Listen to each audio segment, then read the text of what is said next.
Share বাজারের দুই ভয়ানক শত্রু ভয় ও লোভ।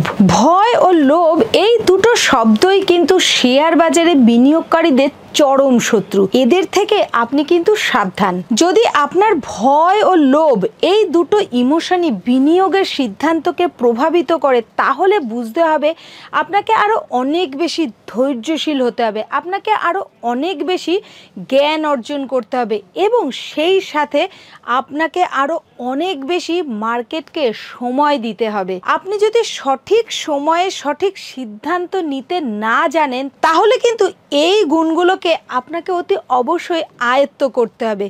আপনি নিশ্চয়ই জানেন শেয়ার বাজারে 95% মানুষ লস করে এবং মাত্র 5% মানুষ কিন্তু লাভ করে।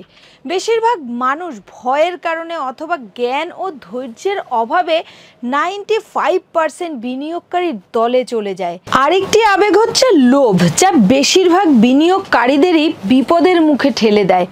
বিনিয়োগ করার আগে আপনি আপনার লক্ষ্য স্থির করুন। আপনি 10%, 20%, 25% লাভ করতে চান, নাকি তার থেকেও বেশি লাভ করতে চান?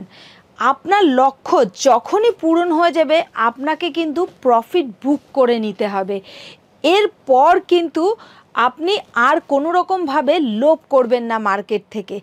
তবে হ্যাঁ, একটু আধটু লোভের আশা রাখাটা কিন্তু ভালো, কিন্তু যদি এক মাসে বা এক বছরে আপনার অর্থ দ্বিগুণ, তিনগুণ, চারগুণ করে নিতে চান, তাহলে কিন্তু এই অতিরিক্ত লোভে অতি অবশ্যই আপনার লাগাম টানাটা খুব জরুরি। তবে দীর্ঘমেয়াদী ইনভেস্টর হলে তাদের ব্যাপার আলাদা। মিস্টার ওয়ারেন বাফেট স্যার বলেন, যখন মার্কেটে সবাই ভয় পায় তখন আপনাকে লোভ করতে হবে, আর যখন মার্কেটে সবাই লোভ করছে তখন কিন্তু আপনার ভয় পাওয়া উচিত।